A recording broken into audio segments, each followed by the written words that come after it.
What I want to show you today is a super quick homemade pesto recipe that uses pistachios, and instead of the regular basil, we're actually going to be using parsley. You can just whip up in 5-10 minutes maximum to a total of 15 minutes to make an absolute amazing pasta dish. Is that even doable? Well, stick around and we're going to find out together. To make this dish more Mediterranean diet friendly, consider using whole wheat pasta instead of the white pasta. Additionally, look for pasta that is bronze cut for a rougher texture. This allows for the sauce to stick better. Add just enough water to accommodate the pasta, and while we wait for the water to boil, let's get going with the pesto. Starting with the parsley, use a sprig of this size.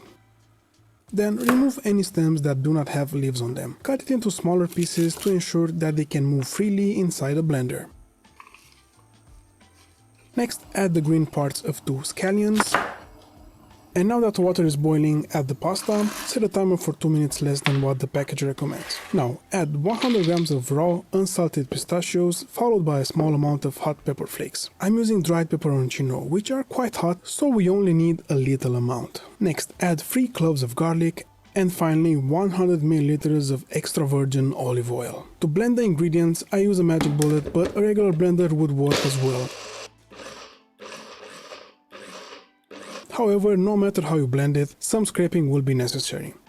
Next, add 1/4 teaspoon of salt, not too much, as we'll be adding pasta water when we're cooking this pesto, which already has salt in it. Then add half a tablespoon of lemon juice and 3 tablespoons of cold water.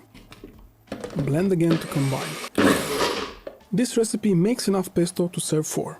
From here on out, I'll be cooking just half of it. The pasta should be done by now, so before draining it, reserve 100 ml of the pasta water and then pour a bit of it in the blender, which will help in getting off the pesto stuck on the walls. Give it a good bartender shake and then pour it over the pasta. Followed by the reserved pasta water, set it on medium heat and stir continuously for 1 minute until the consistency of the sauce looks like this. Turn the heat off and grate in 30 grams of pecorino cheese. Then stir to allow the cheese to melt, and this is what you'll have at the end. A vibrant green pasta sauce that you just made like 30 minutes ago. Isn't that awesome? And you can elevate this dish with a sprinkle of panko breadcrumbs toasted in a bit of butter and a garnish of chopped sun-dried tomatoes. I highly recommend you trying this recipe, and thanks for staying until the end. Bye.